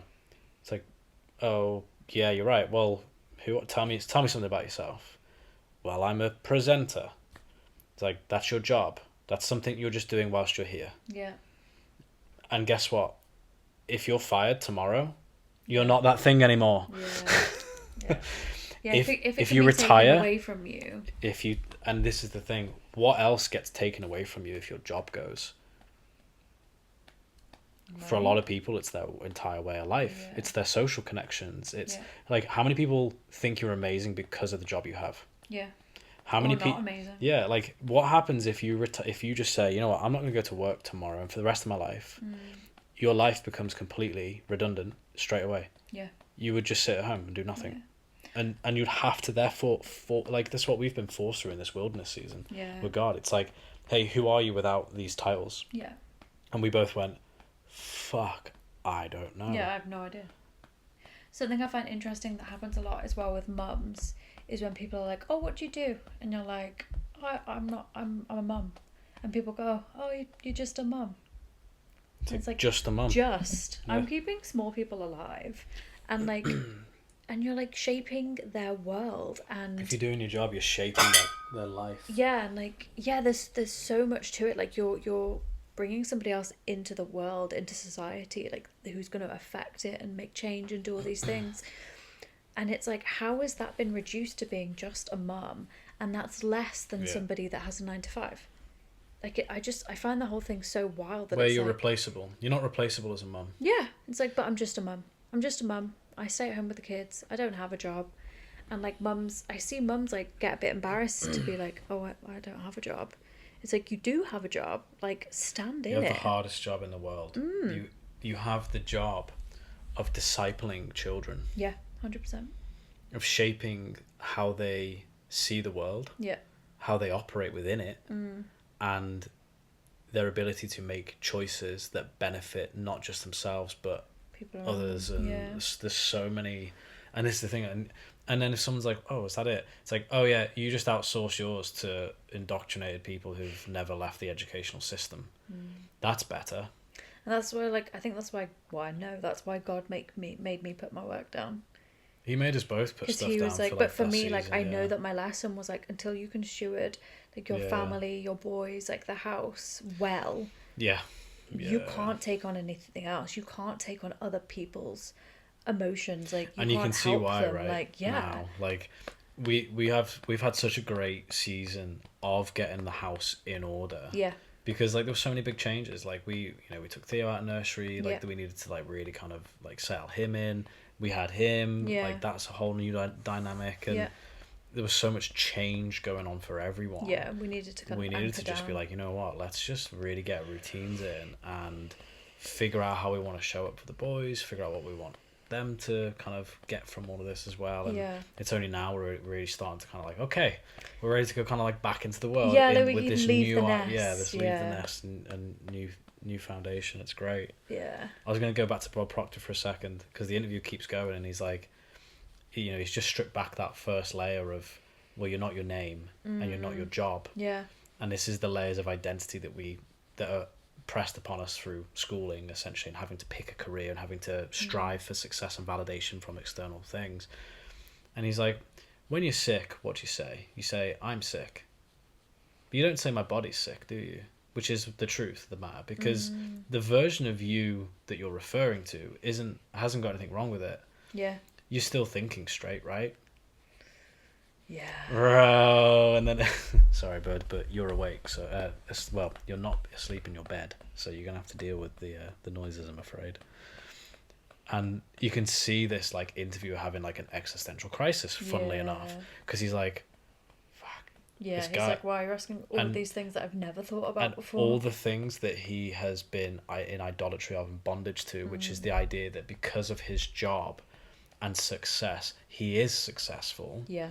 He's starting to see that all these things suddenly don't matter right there and there in the moment. But this guy's strived for 40 years to get to the height of career success that he's at. So now imagine that. The thing that and this is why this episode's going to really hurt a lot of people, or like it's going to make people butthurt to an extent. And you can see it two ways. You can see it as like,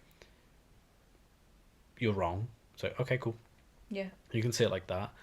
But like, hey, if you also then spend like the next few days mulling this over and thinking like, well, I thought it was wrong in this way and this way and this way, like, nah, I'm clearly that means we've eaten at something. Yeah, like we've prodded something that was already prodded. there. Like yeah. you can't be triggered by this if you don't agree. Like if you don't agree, you don't agree and you don't think about it ever again. Done. Yeah. Whereas if you're getting butthurt by this, you're triggered. Yeah. And that means that there's some truth, that your inner self is going, please listen, and your ego is going, do not listen to this. Yeah. Because if you listen to this, I die. Yeah. And that is what happened. This is called an ego death. Yeah.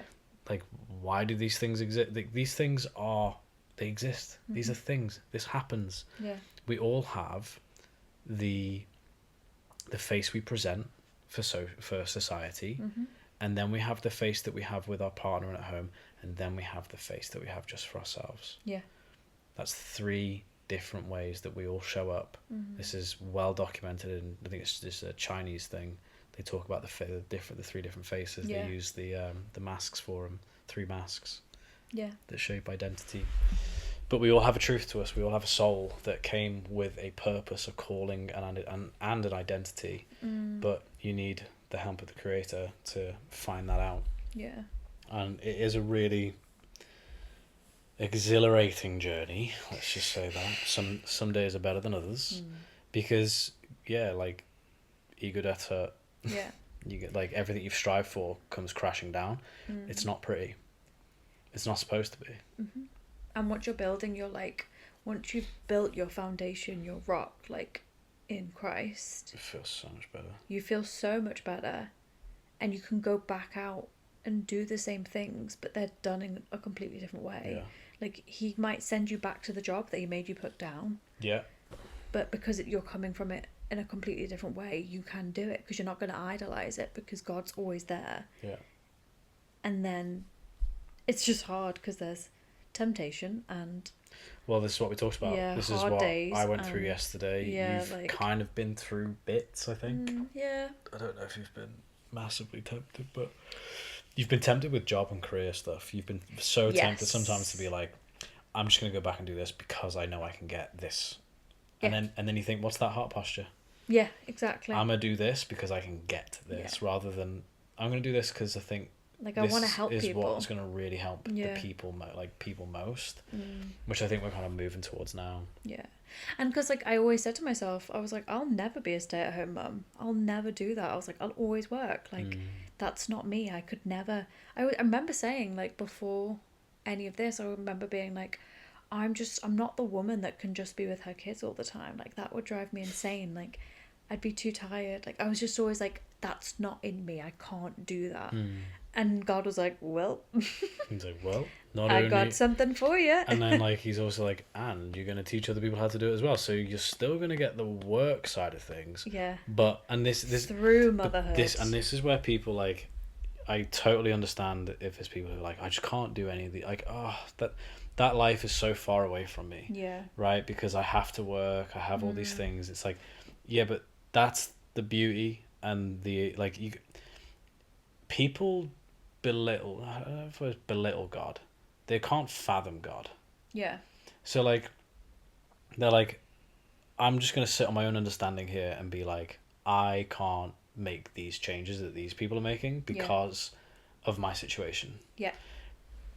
You're talking about a God. Yeah, God does. Who created everything. Yeah. Like, your problems are so small from his perspective. Yeah. So he sees the bird's eye view. He has. He sees your life. And he doesn't even have a 30,000 foot view. He has an infinity view. Yeah. He literally, like, he's omnipresent, which means, and how this worked in my life, right? How did God get rid of all of my problems pretty much overnight, if I look back in hindsight?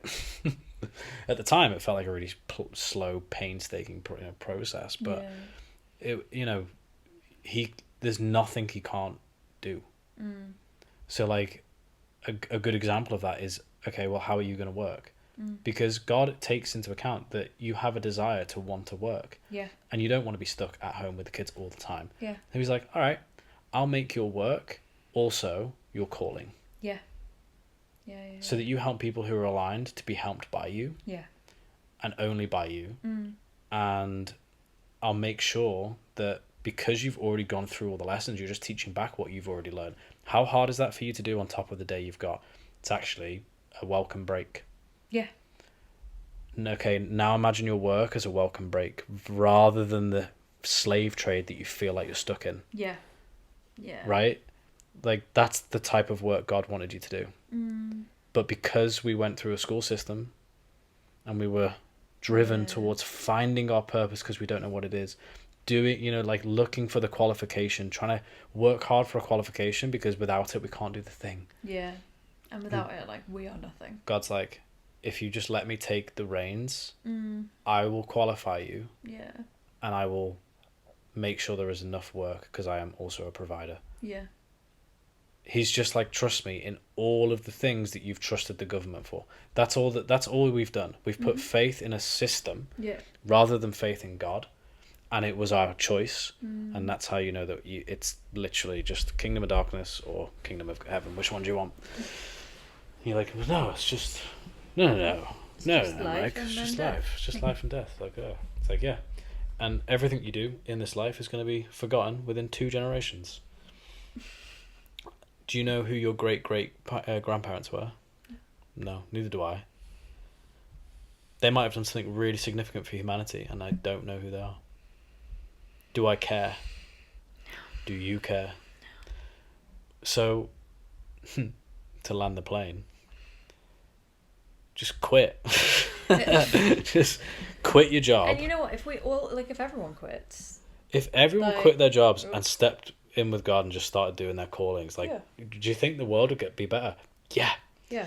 Because they'd have to stop charging stupid prices for everything, because everyone would be like, no. Yeah, well, if everyone in the military just went, you know what, I'm not going to drop bombs on Middle Eastern countries that I don't have any beef with myself. Yeah. Things change. Yeah. Oh, I'm not going to buy processed goods because they're toxic and poisonous to my body, and I think God wants me to steward my body better. Oh, that also would bankrupt that company and would help correct our health sciences. Amazing. Well, no way. I'm not going to buy 10 houses and charge a ridiculous amount of money for renting them every month to people that can't afford a home. Ooh. I don't know where I stand on that one yet. I'm hard on that one because, like, I appreciate the, like, owning properties and, like, doing stuff like that. Here's the thing. I just think, you know, when you can see that it's, like, way more expensive than it needs to be.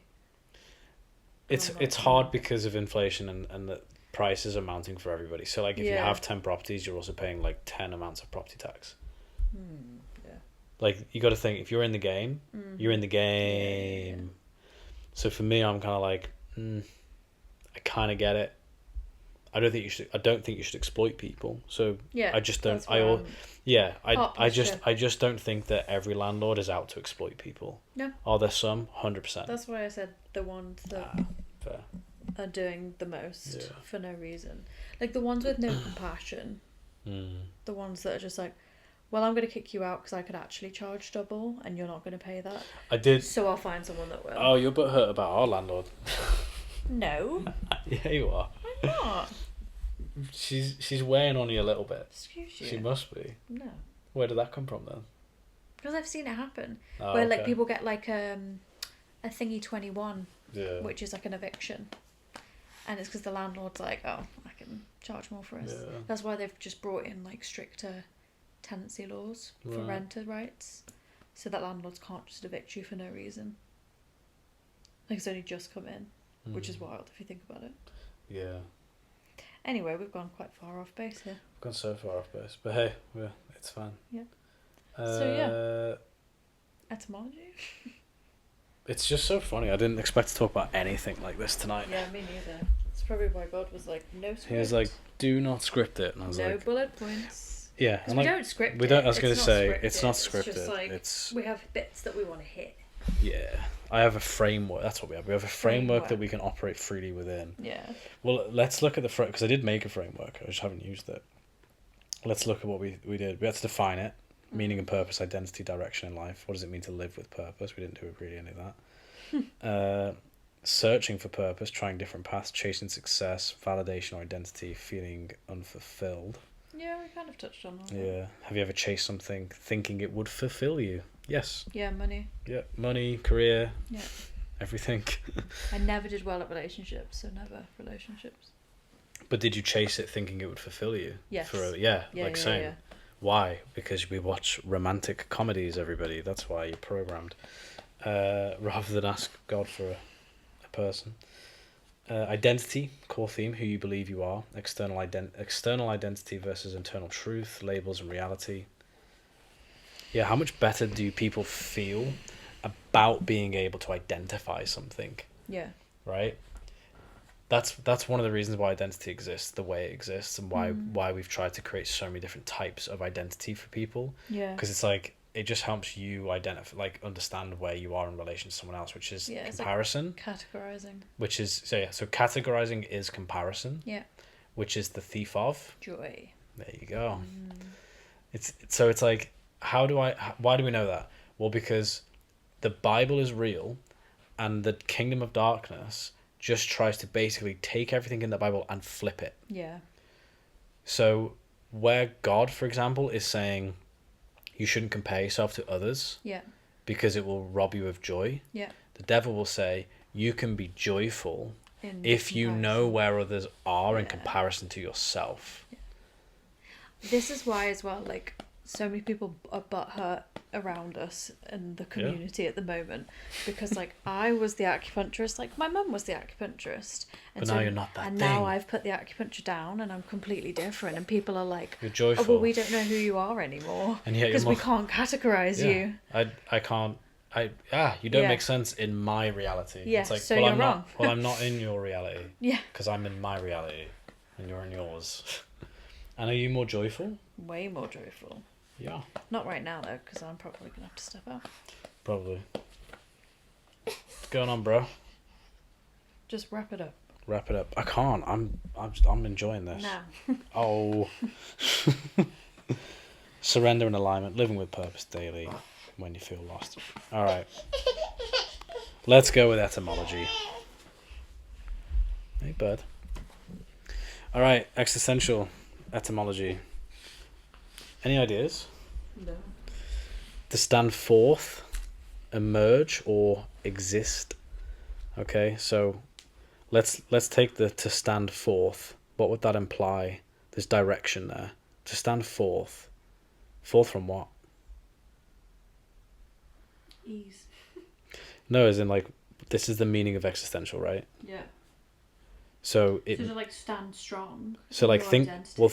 So think about it as like almost like it's more like go back to kind of birth, a new child, a new soul into this planet. Okay, existential, to stand forth.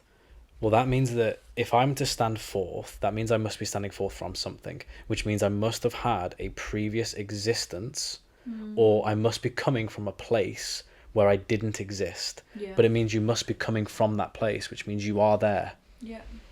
To come forth. It means I've come from a place where I couldn't necessarily make an impact to a place where I now can make an impact. Yeah. I've come forth. I've come forward. There's a movement. There's a direction there. And so this idea that like, well, I don't believe in something, or I don't believe in that. I don't believe in a higher purpose for myself. You're going against the actual definition and the root meaning of the word. Yeah. So you can't have an existential crisis without the realization that you are more than you were. Yeah. To emerge, that means you're coming from something. That's cool. I like that. Or exist. It combines ex out and sister, to cause, to stand. I like this one. This is still etymology. This is the mid 1600s. It's to cause, to stand. Why else would I be here if it wasn't for a cause to stand? This points us to that everyone at some point in our history had an idea that was, I must be here for a reason and a purpose that God specifically has placed me here to achieve, to implement. I must be here for a reason. And so there would have been a time in our history where essentially everyone had existential properties like health and values that it's not by random. Yeah. It's not just like, oh, I'm here for an experience and then I'll find out what's happening after this. Like, no, this is the thing. Yeah. And that's what people really miss. So it's like, you're not taking the body where you're going next. You're not taking the body. Yeah. Which Or means anything. you're not going to see, you're not going to smell, touch, feel, interact. You're going to be spirit. Yeah. So like, this is the place where you can make impact. It's like, I think of a flower. How did a flower know to stand and give? That's what flowers do. God calls them to stand. All right, let's finish with references and then you can tap out.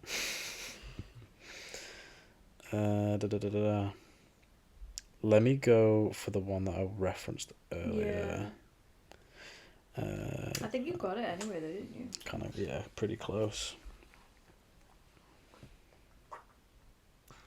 Meaning in suffering and uncertainty, God works all things together for good. His big plan is to conform us to Christ. That's Romans 8.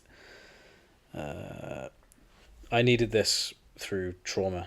Like, this is how you know that God takes into account all of the reasons why you are the way you are, why we're stuck. Trials produce endurance. Ask God for wisdom, who gives generously. James 1, first book of James. I'll say that again. Trials produce endurance. We've just been through trials. Boy, don't we know it. Just been through, and like, I'm so grateful I have endurance. Why did I need endurance?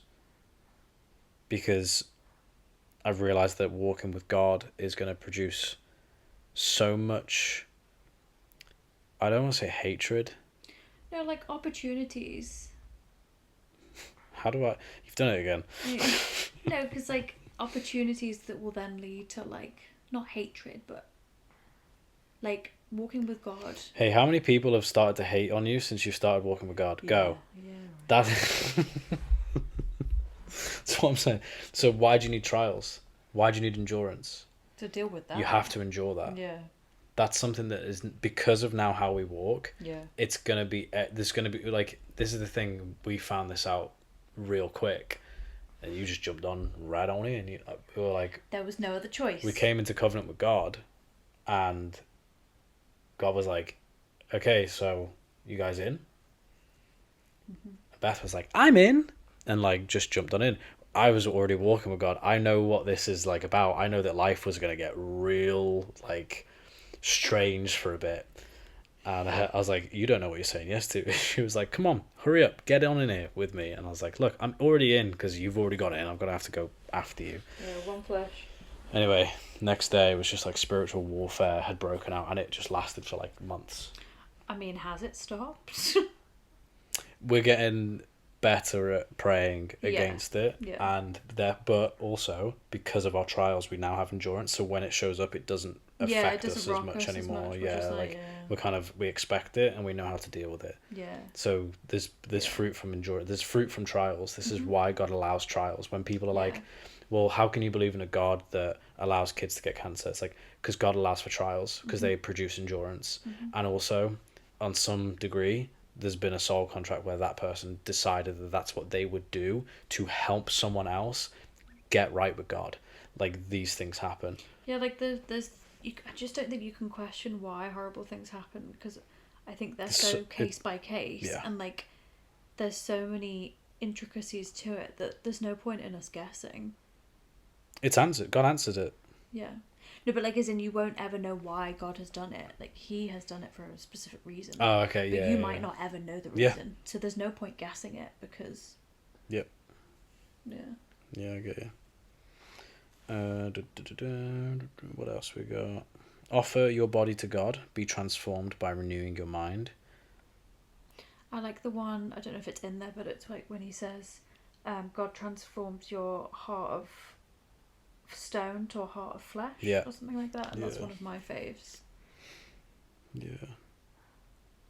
Purpose isn't pressure, it's walking with Jesus in the good works he inspires. I really like that one. It's like, that's what finding your purpose feels like. when you're going through like the school system. It's like there's pressure to it's find like, out what you're going to do. What are you going to do? What are you going to do? What are you going to do for a job?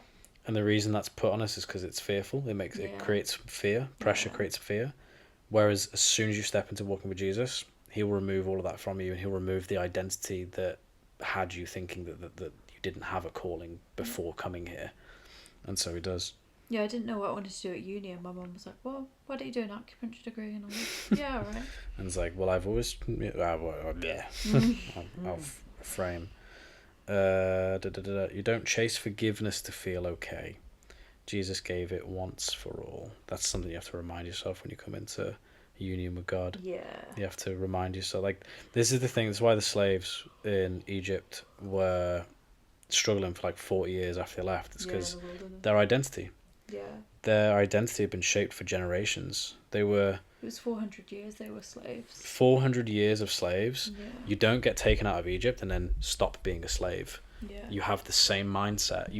Your brain is looped. Like this is documented so well. All you have to do is say, Jesus help me, and then pick up a Bible and your life will start to change. It's so simple. It's so readily available.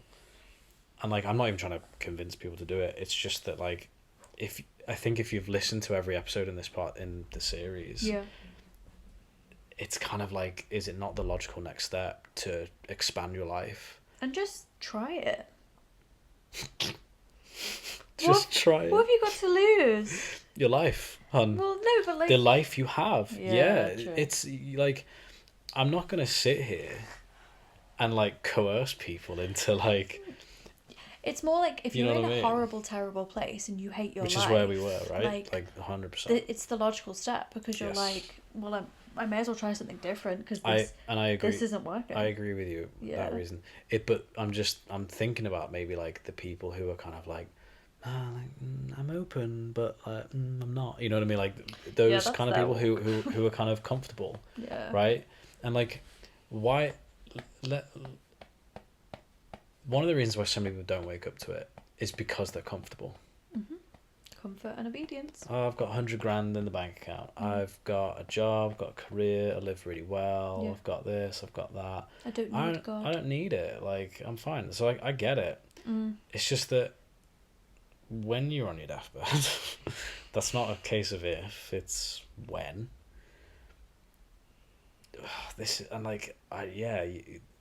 How you're gonna look back at your life and be like, oh, that was all right, that was good.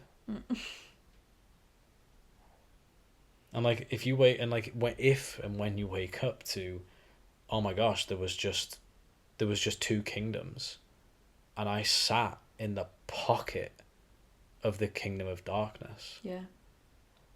Thinking I was in a good place. Mm-hmm. And then you see it from a different perspective, because now you have that different perspective. You know, you might just wish something else for your life. There's not a shame. Yeah. It's actually more to inspire. I hope it just inspires people, because it's like, we could all be contributing to this world in such a great way. Yeah. We could all be contributing in an amazing way. And I hope through this podcast that some people really start to do that. Yeah. And I also imagine I'd probably piss off a few other people as well, but well. That's a you problem. We don't know what we're talking about next, so... I've got a few ideas, but I'm sure Holy Spirit or God will stay tuned. Talk about it. If you are listening to this still, thank you very much. We appreciate it. And we just want to pray for you right now. We want to pray that if you're going through some hard stuff, if you have been looking for, guidance, a way out, whatever it is, I hope that you found value through this series. And if you ever need to talk about healing, you ever need to talk about trauma or anything that is just going on, and you've liked some of the things we've said, we are more than happy to kind of talk and point you in the right direction and things like that, and just share our experiences with you. We are not trying to find followers. It's more about helping you. So we'll pray some prayers for you.